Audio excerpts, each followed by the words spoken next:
سلام خدمت شما دوستان عزیز. امروز ویدیویی که براتون آماده کردم در مورد این که دلتا فورس موبایل از کجا دانلود کنی و چه فیلتر شکنی رایگانی رو براش استفاده کنی و همینطور حل مشکل چرخش صفحه و نکات مهم تنظیمات بیسیک رو براتون ریز به ریز همراه با معنی و تصویر توضیح دادم. دوستای گلم، این اولین ویدیو منه و دوست دارم که با لایک، کامنت و حتی سابسکرایب کردن از من حمایت کنید تا ویدیوهای بیشتری در مورد سنسیتیویتی، گرافیک و خیلی چیزهای دیگه در مورد دلتا فورس و بازی های دیگه براتون بسازم و به اشتراک بذارم. خیلی معذرت میخوام، صدامم گرفته، مریض شدم این چند روزه. خب ولی سعی تلاشمو کردم که بهترین ویدیو رو در بهترین حالت براتون به اشتراک بذارم. خب ادامه ویدیو. قبل از هر چیزی شما وارد مارکت میشین و از اونجا دلتا فورس موبایل رو جستجو میکنید، به انگلیسی بنویسید براتون میاره. همونطور که میبینید من قبلا دانلود کردم و بازی نصب شده رو گوشی من و یه دیتایی هم داخل بازی داره که حدودا 2 مگابایت، اونم دانلود کنید که وقتتون رو نگیره. خب دانلود که کردین وارد فروشگاه گوگل پلی تون میشین و از اونجا فیلتر شکن مورد نظر رو جستجو میکنین. بنویسید کول وی پی ان مثل من.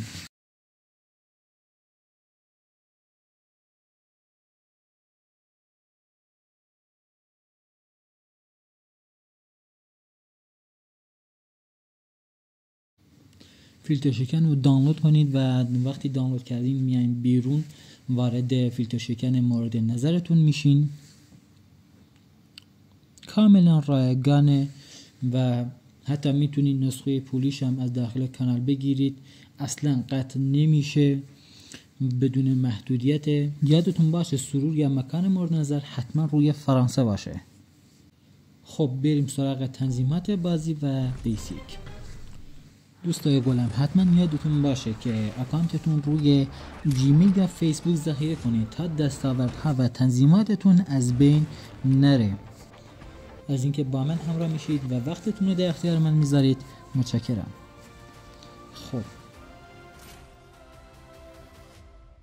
خب ببینید دوستان، شما که استارتو میزنیم وارد لابی میشین، از بخش تنظیمات اون بالا وارد تنظیمات که شدین خودش بخش جداگانه گذاشته واسهتون، یعنی بتل رو از بقا براتون جدا کرده. ما فعلا با بخش وارفری یا بتلش کار داریم.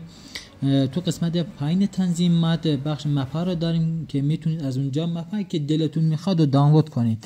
زیادم سنگین نیست، بهینه سازی شده است و کاملا سبکیه و بدون لگ و باگیه.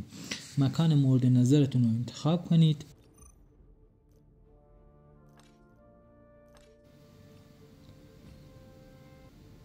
فوق‌العاده بازی قشنگیه، گرافیک خیلی بالایی داره و خیلی سریعه.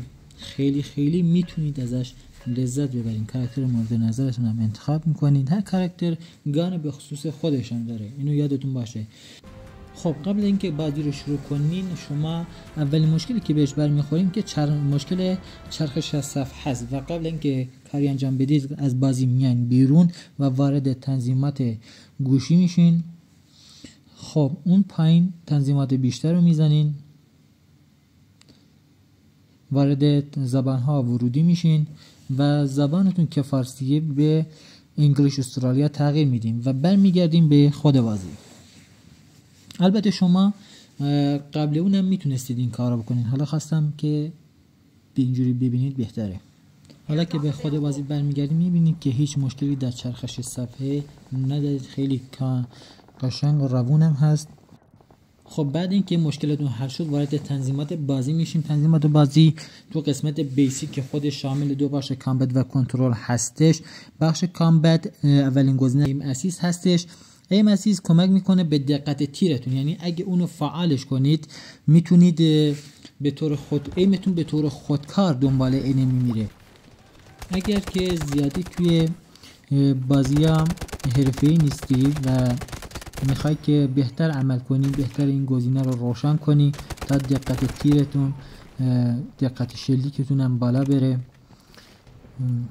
خب اگه ایم اسیست رو خاموش کنیم اینجوری ایم گرفتن یا دقت تیرمون دچار مشکل میشه و اونجوری که دلتون میخواد نمیتونید ایمتون اینیمیا رو دنبال نمیکنه. پس چه بهتر که ما ایم اسیست رو روشن کنیم. گزینه که بعدی وجود داره گزینه تغییر دامنه است، یعنی وقتی که اینیمی نسبت به دور و نزدیکه ایمتون یا اسکوبتون نسبت به اون دور و نزدیک میشه، بزرگتر میشه، یعنی از اسکوب 2 به طور خودکار به اسکوب 8 تغییر میکنه و این حساسیت و تنظیمات و سنسیتیویتی گوشیتون رو به هم میریزه. لطفاً به این گزینه اصلا دست نزنید و خاموش باشه. خب گزینه بعدی که وجود داره گزینه فایرنج مود هست. این گزینه این بخش هم برای بخش بتل هم برای بقا است. من حالا بخش بتلش رو براتون توضیح میدم. دقیقاً بخش بقا مثل همون تنظیمات رو داره. خب اگه این گزینه رو دیسیبل آل کنید، یعنی وقتی شلیک میکنید روحی فایره و برای شلیک کردن شما باید ایمتون رو بگیرید، دقیقاً مثل ویدیو. خب وقتی که روی انیبل آل میذارید کلا تمام گان هاتون، چه شاتگان، چه اسنایپر، چه رایفل، چه SMG، همه با دکمه شلیک به طور خودکار روی ایم میفته و دیگه شما نمیتونید هیپ فایر بزنید. البته تو تصویر نیست، یه دکمه جداگونه هم داره که مخصوص هیپ فایره. شما میتونید حتی اینو کاستوم کنید و گانا رو جدا کنید، یعنی اسنایپر به طور خودکار بیفته روی ایم، رایفل ها میتونید هیپ فایر بزنید، ایمش رو بگیرید موقعی که میخواید ایم بگیرید به طور دستی، اینا رو میتونید جدا کنید. خب نکته بعدی که وجود داره در مورد دامنه دید شماست که اینو اگر روی 100 بذاریم دامنه دید شما خیلی بزرگتر میشه، اگر روی 0 بذارید دامنه دید شما خیلی کمتر میشه. به سلیقه خودتون بذارید، ولی هرچی بیشتر بهتر. من روی 100 میذارم. خب گزینه که بعدی در مورد ADS مود، این مربوط میشه به ایم گرفتنتون. وقتی دستتون رو دکمه ADS میذارین، یعنی باید یه بار تپ کنیم میره رو چیز ایم و یه بار دیگه تپ کنیم تا بیاد بیرون. گزینه دومیش اگه باشه وقتی فشار میدی ایم میگیره، دستتو برداری ایمش برداشته میشه. گزینه سومی ترکیبی از دو حالته، یعنی اگه تپ کنی تپ میکنه میره رو ایم، تپ کنی دوباره میاد بیرون، بکشی میره رو ایم، برداری میاد بیرون. این ترکیبی از دو حالته.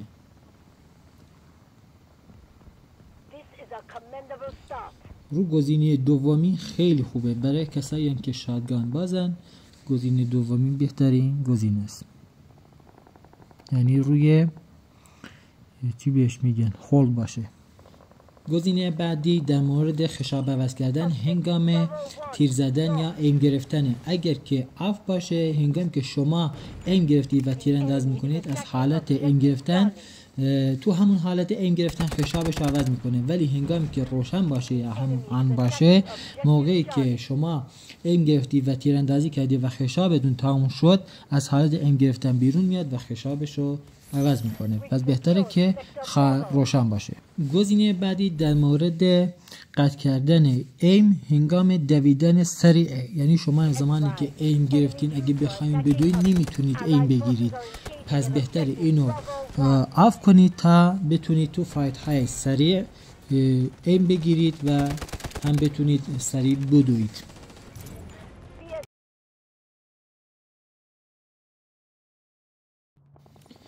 خب گزینه بعدی در مورد نحوه خشاب گذاری کردنه. اینجوری بهتون بگم که اگه این گزینه رو آف کنید، زمانی که شما داری شلیک میکنی بعد خشاب تمام میکنی بعد خشاب عوض میکنی، اگه دوباره دکمه شلیک رو بزنی موقع خشاب عوض کردن شلیک نمیکنه و به همون خشاب گذاری کردنش ادامه میده و این تو فایت های سنگین به مشکل برمیخوره. خب گزینه دو، اگر رو گزینه دومی بذاری، زمانی که شما شلیک میکنی و خشاب تمام میکنی و میخوای خشاب گذاری کنی، اگه دوباره وسط خشاب گذاری کردن دکمه خشاب عوض کردن رو بزنی، به خشاب گذاری قبلی لغو میشه و دوباره از سر خشاب گذاری میکنه. این که این گزینه هم به دردتون نمیخوره. خب گزینه بعدی که به درد شما میخوره و شما باید روی این گزینه بذارید، گزینه سوم هیبرید هستش. تو این گزینه شما موقعی که 50 تا تیر داری و 20 تاش انیمی رو میزنی و میخوای خشاب عوض کنی، موقعی که خشاب عوض کنی اگه دوباره یه انیمی دیگه سر سبز بشه و شلیک کنی، خشاب گذاری لغو میشه و به شلیک کردن ادامه میده. این تو فایت های سنگین و خیلی به دردتون میخوره و رو گزینه سوم حتما بذارید.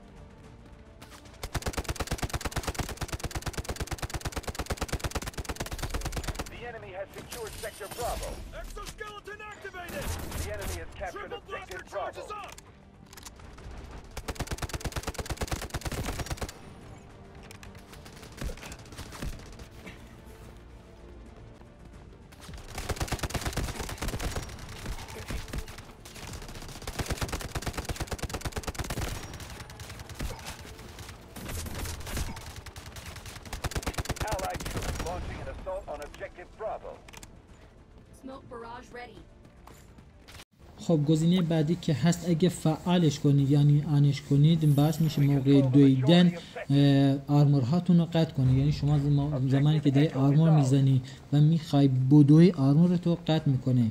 پس حتما آفش کنید تا موقع دویدن آرمور زدن هاتون رو قطع نکنه.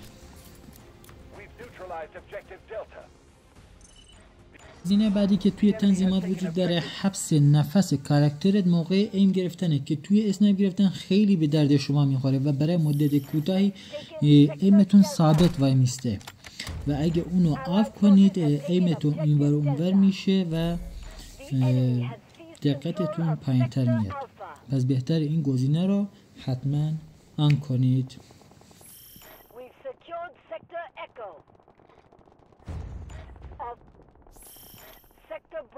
خب گزینه بعدی در مورد پرتاب کردن کلاس های کاراکتر است یا کمان هاشون و هر چیز دیگه. اگر رو گزینه دیفالت باشه یه فاصله رو برات معین میکنه و بعد میتونی شلیک کنی. رو گزینه دوم باشه بدون نشان گذاری فاصله، مشخص کردن فاصله، فوراً شلیک میکنه. گزینه سوم که ترکیبی از اون دو تاست. پس بهتره این سه مورد هر سه تاشون روی گزینه دیفالت باشه.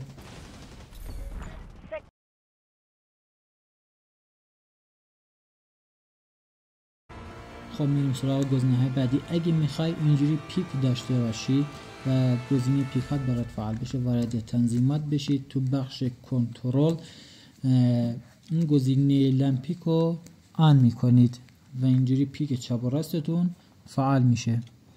و سمت راستش هم اگه رو گزینه اولش باشه، موقعی که شما تپ میکنید میره رو ای تپ کنید دوباره برمیگرده.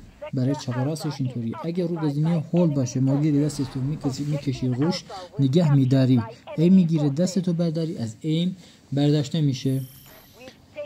و برای چپ و راست هم اینطوریه. و اگه بذاری رو گزینه هیبرید، اینا ترکیبی از این دو تاست. یعنی شما تپ کنی تپ میکنه، اگه نگه داری نگه میداره. ولی رو گزینه هولد بهترین گزینه است. بذار رو گزینه وسطی.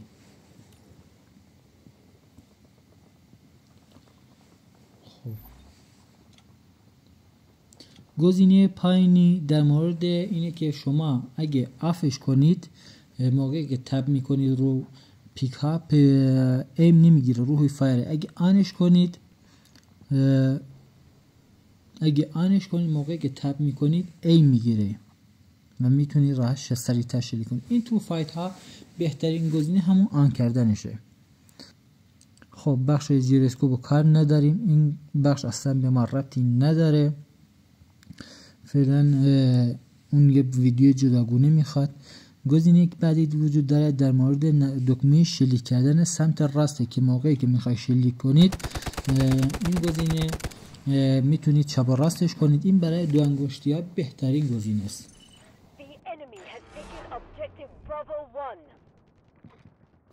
گزینه بعدی که وجود داره، موقعی که شما پیک گرفتی و شلیک کردی میتونی با گزینه پیک های چپ و راستتون صفحه رو بچرخونید و این روی حساسیت گوشیتون تاثیر میذاره، بازیتون تاثیر میذاره، ممکنه یکم براتون سخت باشه و بهترین حالت اینه که اونو آف کنید و با همون دکمه شلیک این ور اون ور کنید. البته کسا به سلیقه خودتون هم هست، میتونید کسایی که حرفه‌ای ترن این گزینه رو آن کنن و موقعی که پیک گرفتن با همین پیک صفحه رو بچرخونن و دنبال اینی میکنن. برای گزینه چپ و راستش هم فرقی نداره، ولی برای دو انگشتی همون آف باشه بهتره.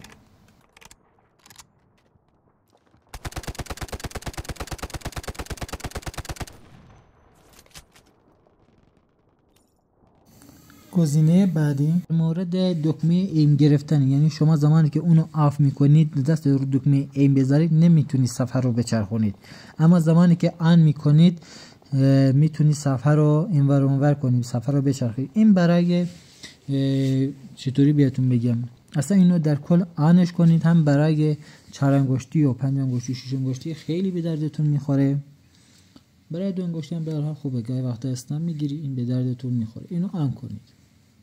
خب گزینه بعدی وجود داره در مورد دکمه شلیک سمت چپ کنید، همون دکمه هیفایر، یعنی اگه آنش کنید میتونید باهاش صفحه رو بچرخونید. این گزینه رو حتما آنش کنید که به درد هیفایرتون میخوره. خب گزینه بعدی که براتون مشخص کردم میگه که اگه شما رو زمین اگه آف باشه، زمانی که شما رو زمین دراز کشیدید دکمه جویستیک رو به سمت بالا بکشید و بدوید، این نمیدوه، بلند نمیشه. ولی زمانی که آن باشه، شما رو زمین دراز کشیدید دکمه جویستیک به سمت بالا بکشید، این کاراکتر بلند میشه و میدوه. نگاه کنید توی تصویر، الان آف کردم، هر کاری میکنم بلند نمیشه، فقط دراز کشیده و راه میره. خب حالا آن کردم، دراز کشیده، موقعی که فوراً به سمت بالا بکشی بلند میشه و میدوه دکمه جویستیک. این گزینه رو حتما فعالش کنید تا موقعی که دراز کشیدید اگه اینی دیدید خیلی سریع بتونید بلند شید و یا فرار کنید. خب گزینه پایین ترش، گزینه که وجود داره، گزینه دویدن سریعه، یعنی شما زمانی که اگه اون سمت راست بذارید و کاراکترتون میخواد بدوه، یه دکمه جداگونه براش میذاره و هر بار که اون دکمه رو اون دکمه تک کنید کاراکترتون میدوه، خیلی سریعتر میدوه. و زمانی که اونو سمت چپ بذارید دکمه دویدنتون و میفته رو دکمه جویستیک و دکمه جویستیکتون رو اگه خیلی یکم بالاتر بکشید سریعتر میدوه. گزینه بعدی که وجود داره در مورد باز شدن چتر نجاتتونه، یعنی اگه تو ارتفاع بپرید این چتر نجات به طور خودکار خودش در فاصله معینی از ارتفاع باز میشه. اگه آف کنید یعنی به طور دستی باید این کار رو بکنید که سمت چپ هم دیده میشه.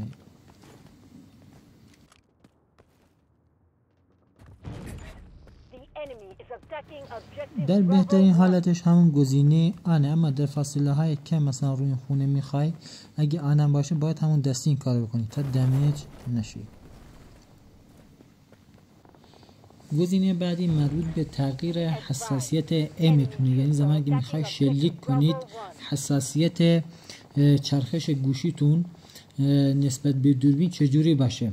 اگه رو گزینه اول باشه همون لحظه که شلیک میکنید و رو ایم میفته نسبت به همون ایمتون فوراً حساسیتش تغییر میکنه. اگه رو گزینه وسطی باشه یعنی کم کم وقتی زمانی که ایمتون کامل باز شد حساسیتش تغییر میکنه. اگه رو گزینه سومی باشه که ترکیبی از این دو تاست که بهترین گزینه و در بهترین حالت همین گزینه اول میتونه باشه، یعنی زمانی که شما شروع به ایم گرفتن میکنی اون حساسیت شروع بشه.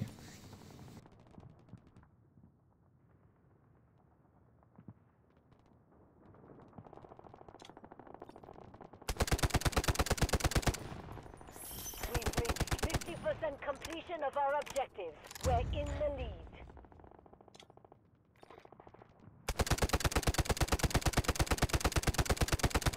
گزینه بعدی که وجود داره مربوط به همون دکمه خوابیدن میشه که اگه اونو آنش کنید موقعی که شما با سرعت میدوید دکمه خوابیدنتو میزنید شیرجه میزنه. خیلی قشنگه. خب همینو آنش کنید که بهترین گزینه است، ولی اگه آفش کنید میخوابه. گزینه بعدی که وجود داره مربوط به سویچ کردن سریع گاناتونه، یعنی اگه آن باشه یه دکمه براتون میاره که بتونید گاناتون رو سریعتر عوض کنید و این توفات‌های سنگین خیلی خیلی به دردتون میخوره. خب اگه آف هم باشید که اون دکمه رو بر میداره و شما مجبوری هر دفعه دستتون رو بذارید رو گانه و گاناتون رو عوض کنید. بهترین گزینه‌اش اینه که آنش کنید.